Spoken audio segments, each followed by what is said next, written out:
What did you do? I did a little looting, but I gave it back. You gave it back? Yes, sir. But I think it's all right to lose the people that they gonna stay open, but to burn it down, no. I caught a man in a Hans shoe store trying to burn that down, and I put it out. You put out the fire? Yes, sir. What do you think? Were you involved in any of this looting? Yes, sir. What did you take? Safe and a couple. Took a safe? Yeah. That's a little safe, but you put money in, and a couple more stuff, and I think they should have had the ride, but they shouldn't have. Why should they have had the riot, young fella? Since Martin Luther King got shot, everybody seemed like they wanted the ride. I say that. I'm not saying that they should have had it, but if they did have the ride, they shouldn't have burned.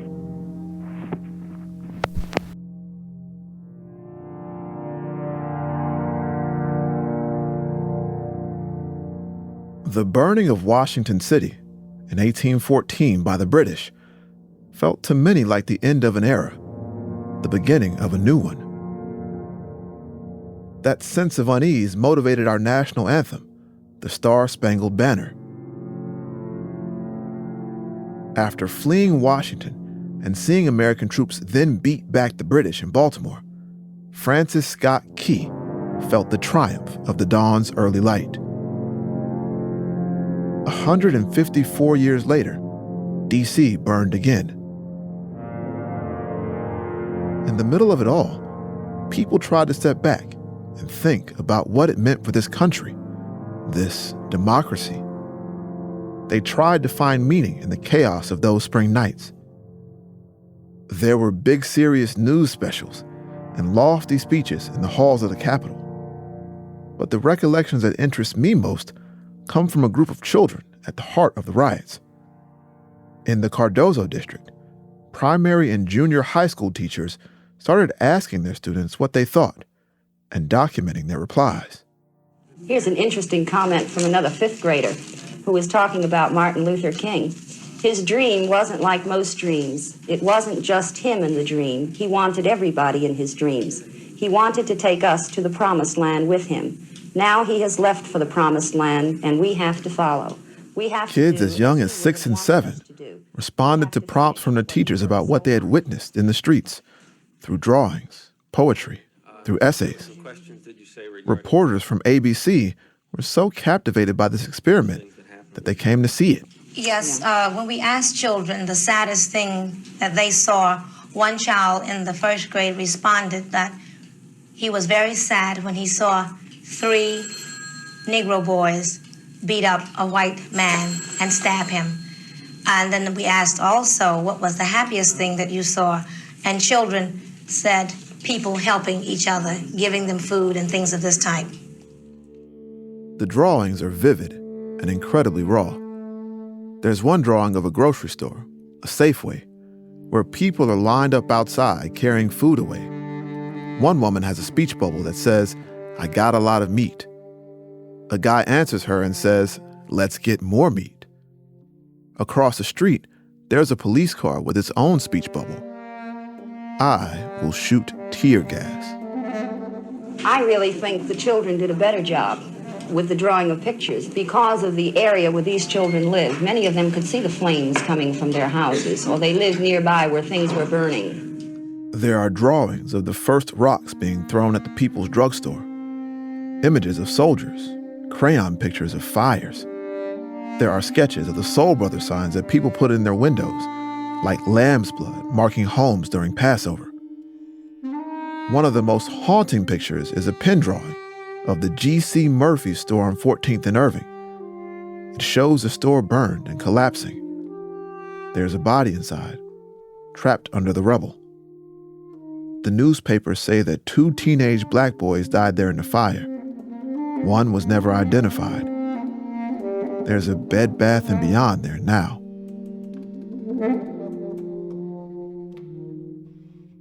Some teachers asked their kids a simple question. How did they feel? A few said they just wanted to be in clean, safe neighborhoods. Some said they were still sad, or still angry, or just trying to hold on to King's message of nonviolence. Some hated the looting. Some defended it. The answer that sticks with me is from one student who didn't care about any of that. They wrote, "Right now, I would like to forget about Black Power, soul, and all the burning of stores. I would like to forget about 14th Street."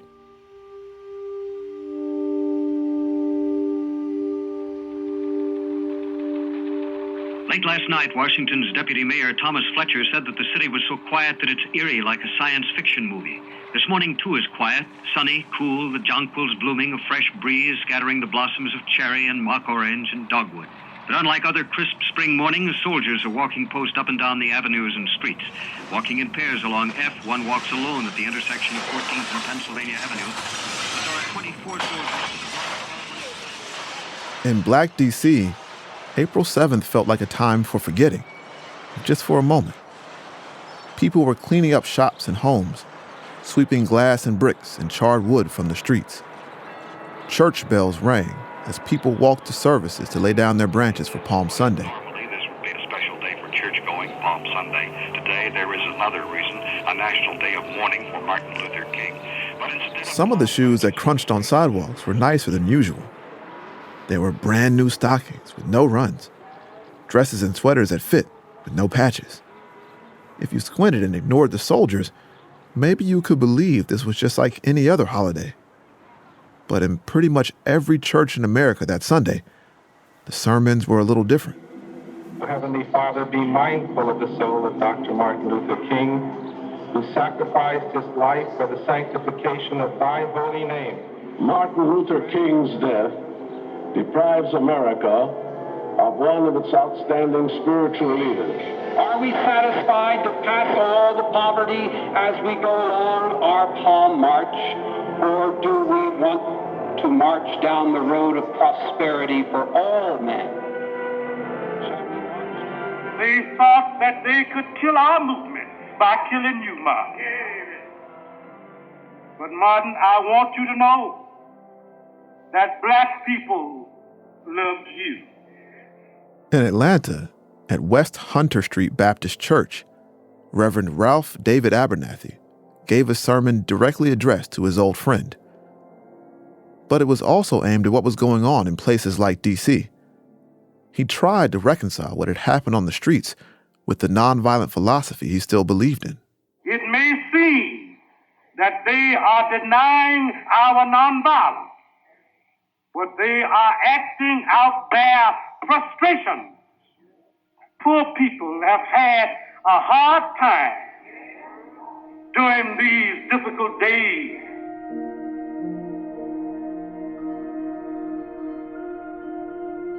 Palm Sunday in the church is supposed to symbolize the ultimate victory of Jesus over the material world and to foreshadow his role as a spiritual conqueror of sin. In his sermon, Abernathy recast King as Redeemer, conqueror of the sin of racism. What we know, Martin, because we love people, is that after the biting of frustration, there will be the need for reconciliation. There you will be invisible but real. Black and white will need you to take them from their shame and reconcile them into you and unto our Master Jesus Christ.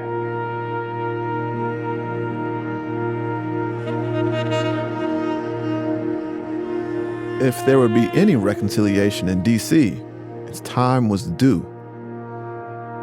It wouldn't just be a reconciliation between black and white, but between two visions of what the city was. D.C. was supposed to be a model city for its thriving black middle class. It was a city that was geographically in the South, but seemed to rise above Jim Crow. There were black doctors and black lawyers, and even a black mayor, even though he wasn't elected. For many black people, life in D.C. had seemed like a safe haven, a bubble. But now, just like the kids in Cardozo schools, people in D.C. were forced to wake up from their dreams.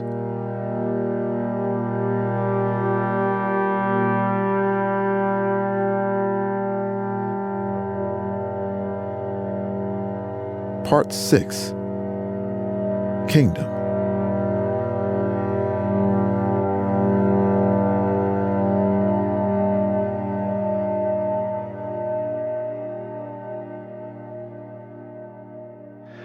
My father, my grandfather, and my great-grandfather were born in the district. Actually, I'm a fourth-generation Washingtonian. Wow, fourth generation. I don't meet a whole lot of those. Yeah, it's rare. What neighborhood? Well, we started off in northeast, far northeast, and then northwest. I went to Calvin Coolidge High School. When I talk to old school Washingtonians, they have a way of talking about old D.C. before the riots, about what was lost in the fires.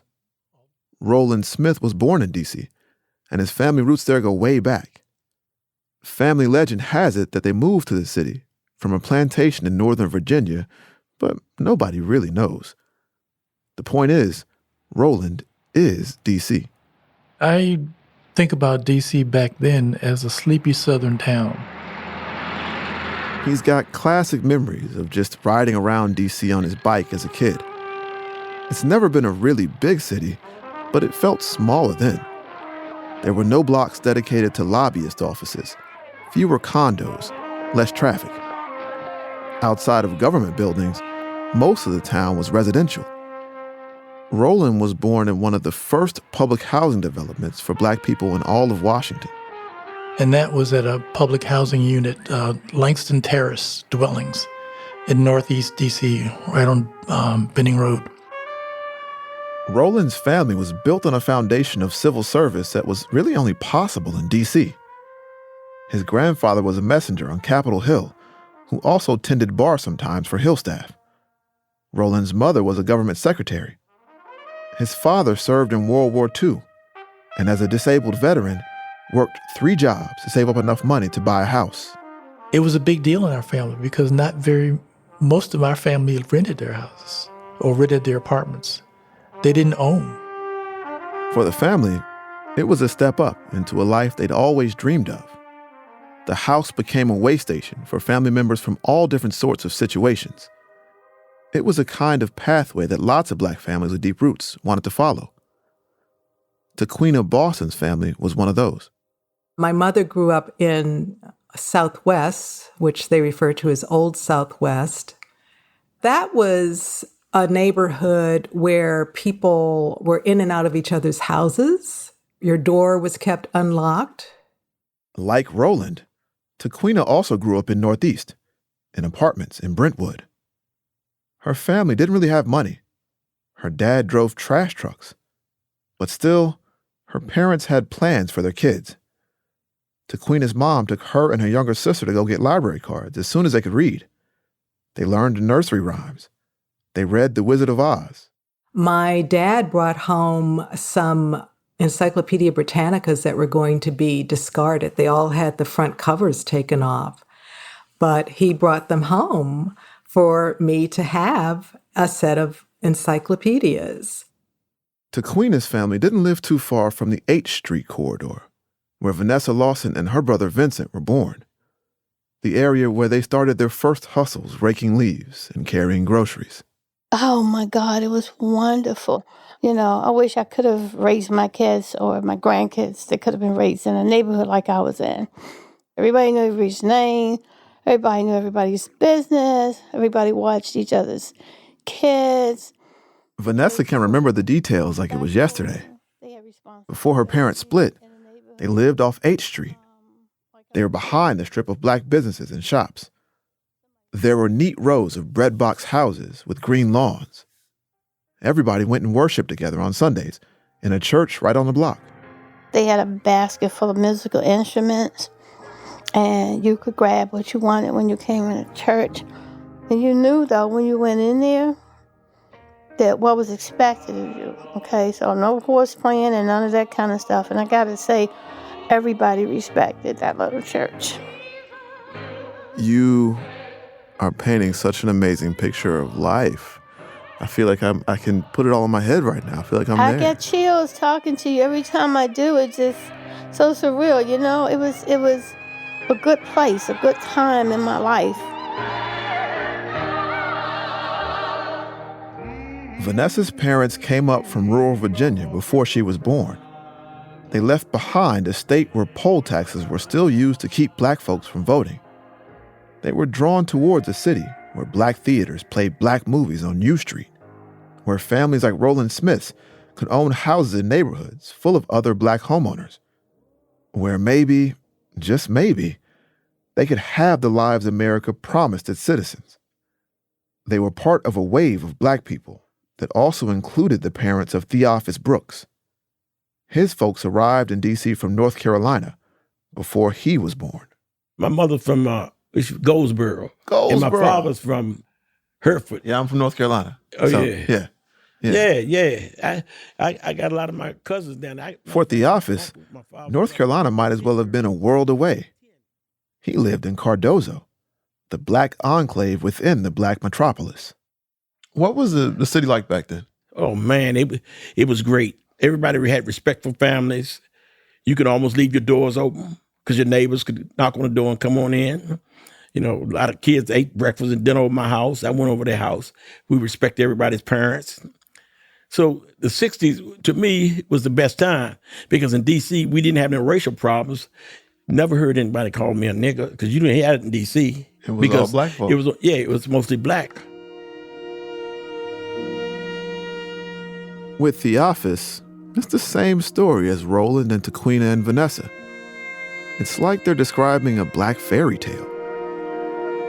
And in all those tales, you don't hear much about the boogeyman of Jim Crow.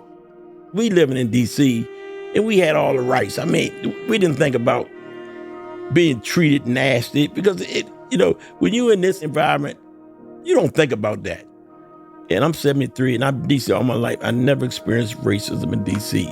My mother said she'd never grown up feeling bad about being black. She felt worse about being what she called low class. Of course, they didn't live around white people, right? So maybe that was why. I think that we were kind of insulated to some extent early on. For Theophis Brooks, Roland Smith, Tequina Boston, and Vanessa Lawson, this was D.C. Black D.C.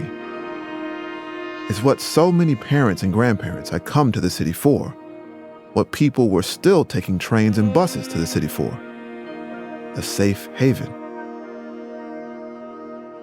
Still, when the March on Washington came to town in 1963, a lot of black Washingtonians were interested in what the speakers had to say about integration, jobs, and freedom.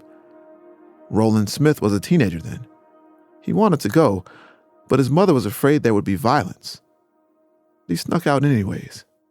I went to the March on Washington, so I was there listening to the stories of the marchers and what they had sacrificed to get there. It was surreal. There were a lot of people, but there wasn't a lot of noise.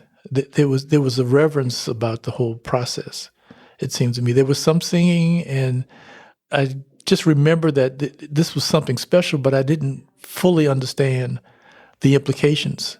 You didn't have a sense of sort of being in this historical moment?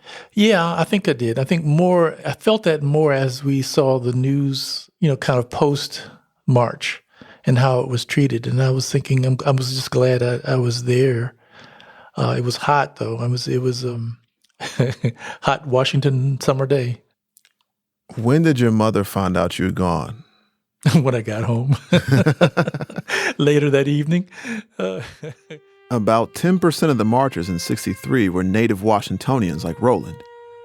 It was a moment of pride for them, hosting, supporting, and marching. But for many residents, especially younger people, the march also helped highlight the truth about the D.C. fairy tale. The apparent freedom and prosperity they had limits. Brother John Lewis. At the march, civil rights hero John Lewis went to the podium and started talking about voter disenfranchisement. One man, one vote. It is an African cry. It is our too. It must be ours. One man, one vote. He was talking about the Deep South, but he was also speaking in a majority black city that didn't even elect its own leaders and had no representation in Congress. There was no home rule.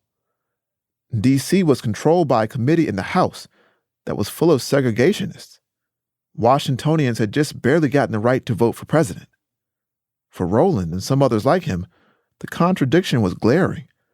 How could D.C. be the black metropolis if black people couldn't even govern themselves? You know, when you think about things like the March on Washington and the role that played with all the people descending upon the district. And I think one of the issues for the district was not being able to vote. And so that's home rule was a big issue. And so I think that fermented some of the discontent. As they grew into adolescence, Rowland, Taquina, Vanessa, and Theophis saw these contradictions more clearly. They were born in a city that had once been tightly segregated. But while they were all still kids, white folks started leaving by the thousands. They took their tax dollars and resources with them. The money moved to suburbs in Virginia and Maryland, where black kids from D.C. were most definitely not welcome. Taquina Boston saw her mother's old neighborhood paved over by urban renewal. Theophis Brooks learned to stay away from certain parts of Maryland. For black families like Vanessa's, it became easier to fall down the ladder than to climb. When her parents got divorced and the kids had to move with their mother to the projects, her brother Vincent was angry about the changes. My uncles and stuff came and they packed us up and we moved. And when we got to where it was, my brother said, all these places look alike. How are we going to know which house is ours kind of thing, you know?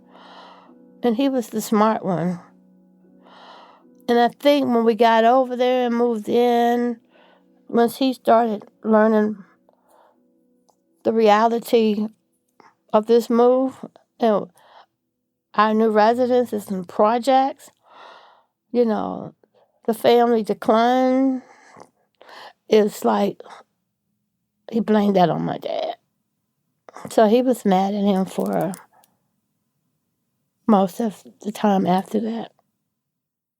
The Lawson family found out that the paradise of Black D.C. was more of a limbo. The black middle class was still thriving and glamorous, but grew more distant from working class spaces. The rise of television made it impossible to miss what was happening in the Deep South. And for some young black Washingtonians, it started to shine a light on continued segregation in their own city. But the intense poverty of the ghettos was more like what was happening up north. Roland Smith says watching the riots there in 66 and 67 was like holding up a mirror. Hearing about the unrest and the riots and the things going on in the South and even in Detroit. I mean, you just think about all those things that were going on back in the 60s, early 60s, and those were all kind of swirling in the mindset of folks.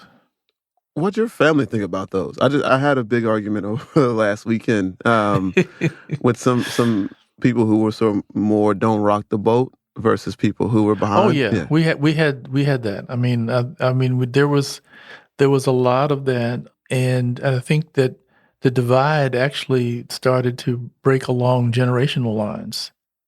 D.C.'s ghettos never did join northern cities in riots in the mid-'60s.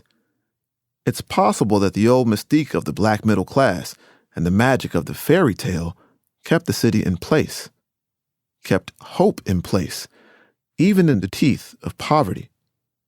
That's why King chose the city when he announced his Poor People's Campaign. It had been planned to kick off in late April of 1968. There are large Negro neighborhoods here in Washington, like any major city. In fact, this is the only major city in the nation with a Negro majority, and it has a Negro mayor. There are poor sections, and there are Negro middle-class sections. Washington, in many senses, is the middle-class Negro capital of the world. The idea was to use the vibrant black middle-class institutions as an organizing base for highlighting poverty on the doorstep of the nation's capital. To do that non-violently, King and the SCLC had wanted to harness whatever spirit of reconciliation had kept the city together. But as the church bells rang after Palm Sunday services, the world began to spin again. Parishioners went back to ghettos, business districts, middle-class neighborhoods, that had been burned. The fairy tale was over.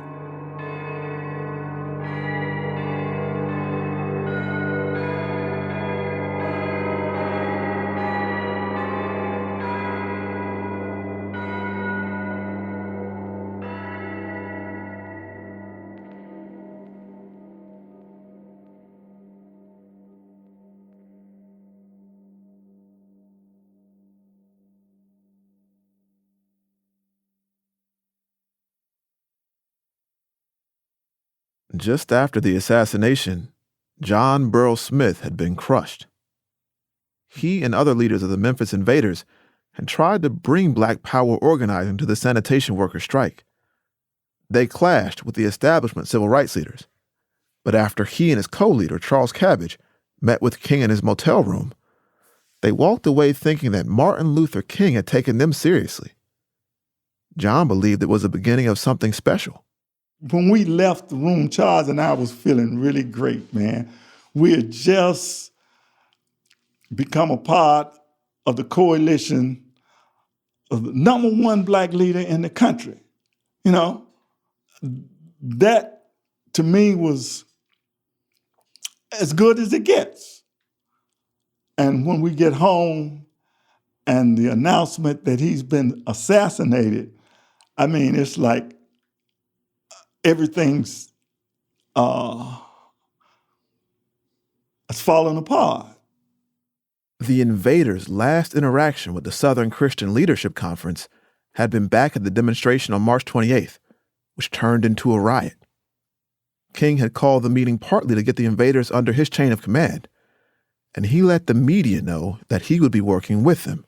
One of the ironies that Dr. King was killed here is that his last 2 days were spent trying to negotiate with the militants in Memphis and elsewhere, hoping to find some agreement, some way that they could all work together. But other people in the SCLC had not endorsed that plan. They didn't like or trust the Invaders. John says that he had gone into hiding because he thought SCLC members believed he might have been working to set King up. There were actually people in SCLC, I'm not going to give any names, but they spent, the next month or some saying that we were a part of the assassination, that we had set Dr. King up, getting him down to the Lorraine. John didn't trust the SCLC either. He thought for sure that they would just hang the sanitation workers out to dry, or would force them to settle with Memphis Mayor Henry Loeb. I figured that Loeb would probably win and that the strike was probably over because the people left in charge were not people committed to the workers. In his final address, the mountaintop speech, King had promised to come back to lead another march in Memphis. It was a firm commitment that his involvement in the strike wouldn't just be a cameo or a detour, but a central piece of his growing Poor People's Campaign. John didn't believe the new SCLC leader, Ralph David Abernathy, or King's widow, Coretta Scott King, would keep that promise. But then he heard the SCLC announce that they were coming back to Memphis. We will conduct our march in support of the sanitation workers here in Memphis as scheduled on Monday, April the 8th. It will be a silent march in his memory. We will resume work on his Poor People's Campaign in Washington in the hopes that this nation and its Congress will legislate the necessary economic reforms to put an end to poverty in this nation. Like always, the organizers relied on local groups and volunteers to be marshals for the march, to move people along and keep order. The marshals would be especially important this go-round, after the disaster of the last march. John says the SCLC didn't reach out to the Invaders for this role, but he and his friends showed up anyways. Nobody ever reached out to us and said, we would like you to do this, be there. But because of our promise to Dr. King, we did what we promised, which was to be marshals. The hope was that the shock of King's death would push the Memphis mayor to give in quickly. But that morning, the marchers got bad news. And at the center of today's parade and last week's tragic events, the garbage workers' strike, they broke off negotiations at 6 o'clock this morning with no settlement in sight. Even though the sanitation workers were no closer to getting a deal, the march was important. Civil rights organizations could keep public pressure on Mayor Loeb and could use the national spotlight on Memphis after the assassination to really bring the heat. And now, the people marching weren't just Memphians and civil rights activists. Thousands of people flew in from around the country to take part. I'm absolutely fascinated by the size of the crowd. I didn't expect a crowd this large in Memphis. Are most of these people from Memphis, or have many of them come from other parts of the country? I understand, sir, that about 6,000 have come from out of town. I think that's beautiful. I think it shows the feeling throughout the country of the need for unity and accomplishment. I'm very happy to see this. How much interest was there in Harlem? The marchers set out early in the morning. Ralph David Abernathy and Coretta Scott King led, with 3 of her children walking alongside her and Harry Belafonte.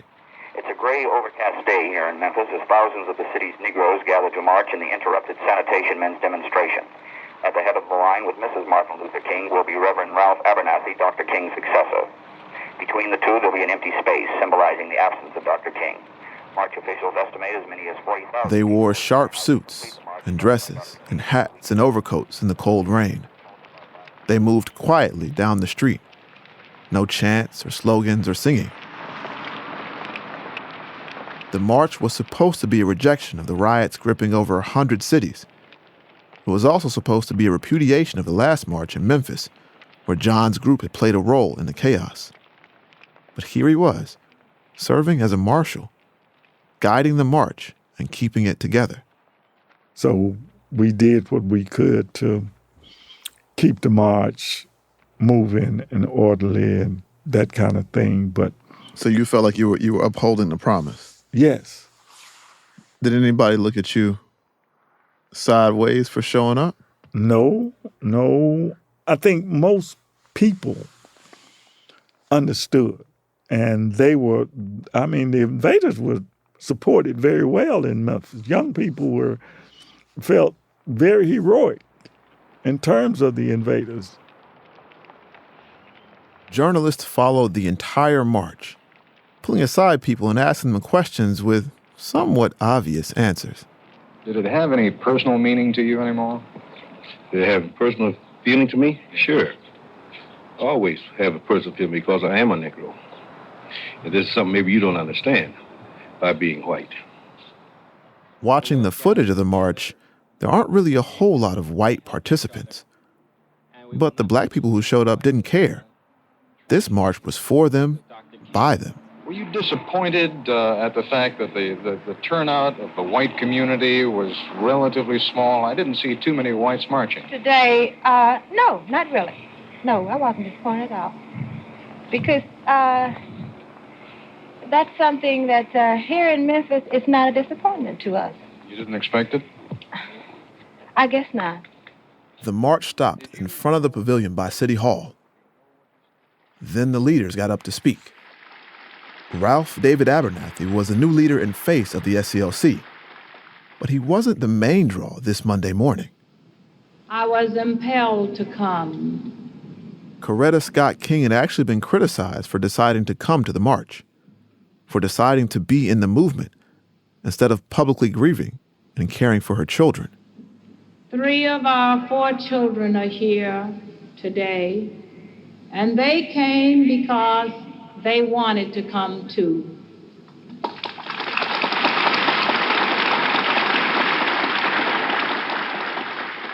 And I want you to know that in spite of the times that he had to be away, his family, his children, knew that Daddy loved them. And the time that he spent with them was well spent. Coretta Scott King came to clearly repeat King's demands. They weren't just the civil rights laws that had already been passed, or the new housing bill that President Johnson was rushing to pass. King was calling for transformation, for real economic change for workers and the poor. Every man deserves a right to a job or an income so that he can pursue liberty, life, and happiness. Our great nation, as he often says, has the resources. What his question was, do we have the will?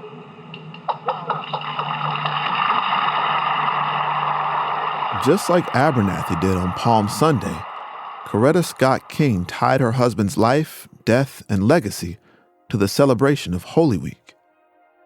He might not be resurrected in flesh, but her hope was that she could call on America to revive the policy he'd fought for. In this resurrection experience, the will be created within the hearts and minds and the souls and spirits of those who have the power to make these changes come about.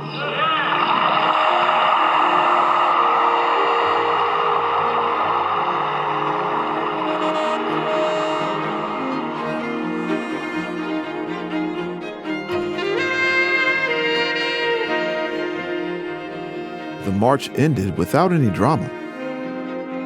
Marshals like John Burroughs Smith guided people off the streets, and Abernathy and the King family traveled back to Atlanta to prepare for the funeral.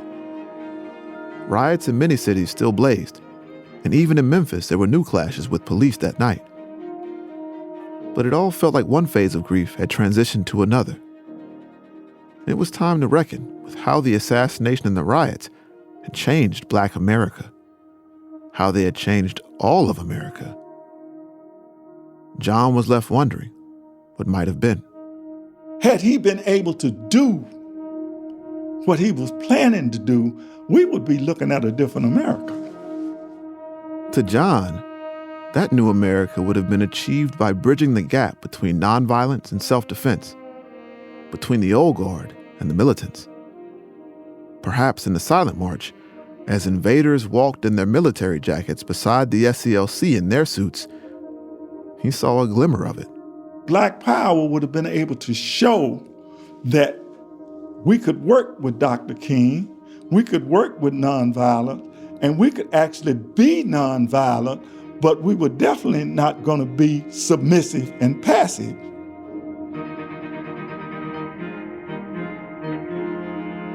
John never got to see that America. Nobody did. The next day, the nation would lay King to rest. All the talk in the movement and in Washington was how they would keep his dream alive, how they could still overcome. But John worried that the dream might be buried with the man.